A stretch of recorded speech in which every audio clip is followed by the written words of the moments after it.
In this video, we're going to be discussing the effects of methamphetamine use from a short-term and long-term perspective. And we're also going to be looking at, as a part 2 to the last video, this is, yes, for rectal meth use, but broad spectrum meth use. So regardless of the way someone is using it, these effects apply regardless. Let's jump right on into it. Also, please like and subscribe and hit that bell icon. So the first effect I want to discuss is the Russian high. And according to ARC Behavioral Health, the drug is absorbed and enters the bloodstream through the veins of the rectum. Within seconds to minutes, it reaches the brain and triggers a surge of dopamine and a rush of pleasure, followed by a high that can last for several hours.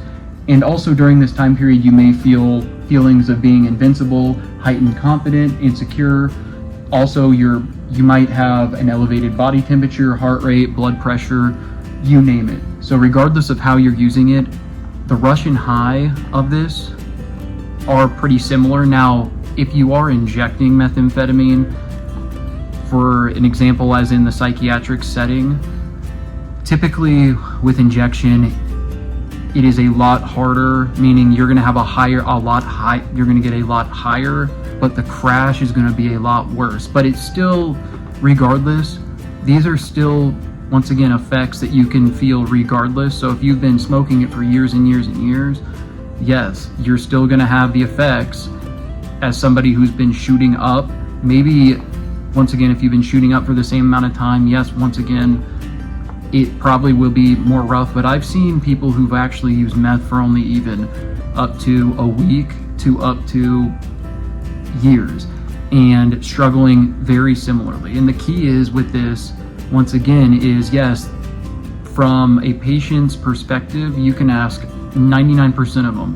A patient or somebody using will say, if I could just have the physical withdrawal, which would be maybe, let's just say a week, some aches and pains, some flu-like symptoms, things like that, they would rather do that and even have it maybe be up to 2 weeks, compared to, once again, it's the mental health perspective long term. So mentally, it's a lot harder. Like physically, yes, but once that passes, it's kind of like that. It's post-acute withdrawal syndrome, pause, essentially. So you'll find that a lot of people can make it through even the first week, but it's long term. How can they cope? And this is why, once again, I don't understand why there aren't any medications that are actually approved for methamphetamine use disorder. So there, a lot of times, in my own opinion, I feel like they're not getting the attention they need sometimes in regards to somebody who's been drinking or really a lot of other types of addictions. But this is why, once again, we need more research on it. So let's go ahead and jump into number 2, which is, and I kind of ramble on that, number 2, which is the crash effect. Now, the crash effect essentially is once the drug wears off, the high becomes exhausting and painful.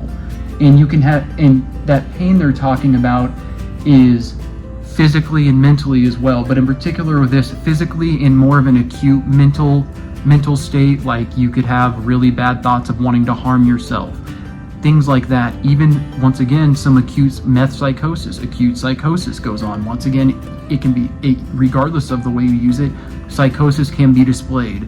I've seen as well an example a while back of a patient who had only used it, I think it was 3 to 4 times, smoked it, and the acute psychosis they displayed, they actually were in that for 2 weeks after, like up to 2 weeks. And I'm talking acute psychosis in regards to not knowing where they are, aggression, things like this. Now, I will state there were a couple other drugs in the system, but the key was once he came out of that psychosis state, he'd only said he'd only used methamphetamine 7 times. He'd been using these other drugs for years. But once again, just because you've been using meth for years, you stop for a little bit and use it again, you might have a completely different experience. And that was the part that I was wanting to say, was he had used meth in his past, stopped, relapsed. This was like his fourth or fifth time, I believe, using it. as well as having a history of using it for years and shooting it, and he smoked it this time, and this was once again, this was like 10 years after, has that psychosis bout. So once again, you just don't know how it will affect you. Now let's go ahead and jump into number 3. Now, as stated by the ARC Behavioral Health, number 3, which is the binge on meth and taking repeated doses is an incredibly harmful practice that pushes the body and mind past their proper limits. And once again, I want to tell you why I actually picked ARC Behavioral Health, because theirs actually came across to me as being the most I could apply it to the actual clinical setting. Because a lot of stuff you read, yes, it's great knowledge, but how I look at things being a psychiatric RN is how can I apply it in the setting. And this is just a really good summary of it. Now, also in regards to the binge, during a binge, you may go without food, water, or sleep for long periods, and each successive dose of the drug will become less and less pleasurable as the dopamine activity drops off. Which that's true. The more you're using it, the repeated dosing, your brain has a limit on the dopamine it will release, essentially. Well, it technically doesn't have a limit, but you grow a tolerance to where you're just not going to get that same desired effect. And that's the same with people who use amphetamines or a lot of medications. Just in general, is it's not your fault, once again, that you develop a tolerance. Everyone does from a physiological standpoint and adaptation, even to your brain and mind. This will happen, a tolerance. Now, once again, with binging, I will say one thing with it. The binge effect, a lot of times this is true. They've gone without food or water for long periods, sometimes weeks, and on top of it, they haven't slept. And that's a lot of times, I'll tell you, I've seen that a lot of times that when somebody who's been using meth hasn't slept for weeks at a time, it's more brutal, and psychosis is a lot more common. Now, and there are people, believe it or not, that are functional methamphetamine users. Don't believe me, it's whatever, I've seen it, and to where they're using a small amount and they're still sleeping at night, and they just get in that habit. And yes, I'm saying methamphetamine, and once again, it shouldn't be used, obviously, because it destroys your brain, just a lot of different factors it destroys. But from a functional standpoint, I think a lot of people think that, even like, for example, heroin, meth, if you're using it, you're on the ground in the gutter. No, there's a lot of times there's people who are functional. Yes, you see the cases on TV, people laying in the gutters, which once again, that does happen, but this isn't your everyday person. Like, a lot of times you'll see there are functional drug users, and this is what I've been seeing a lot more in the clinical setting as well. So let's go ahead and jump into the final part I want to discuss, which we're going to be looking at tweaking. Now, number 4 being the tweaking effect. I picked this because, in my opinion, this sums it up the best in regards to tweaking, and I'll give my input as well. So once again, according to ARC Behavioral Health, once the drug loses effect completely, you may be left in a state of complete physical and psychological devastation. Malnourished, fatigue, and dehydration is reported with many meth users, and in this state, they can become psychotic or delusional as they start to lose touch with reality, which is a condition known as tweaking. Also, it's not uncommon for people to sleep for 1 to 3 days straight following a binge, with full recovery lasting more than a week. Okay, that's very true. So it's as it said, it's not uncommon for people to not sleep for 1 to 3 days. I've seen up to a week even. And I'll tell you the interesting thing about tweaking can be applied once again to methamphetamine use.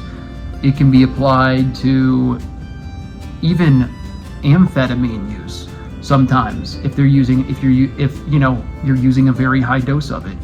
And with tweaking, once again, as stated here, being so malnourished and fatigued in particular, and also just dehydrated in general, you would think with that you'd want to lay down and sleep like if you weren't on it. But the problem is when you're using it and you're on this binge where you're continuing to use, you can't slow down on it.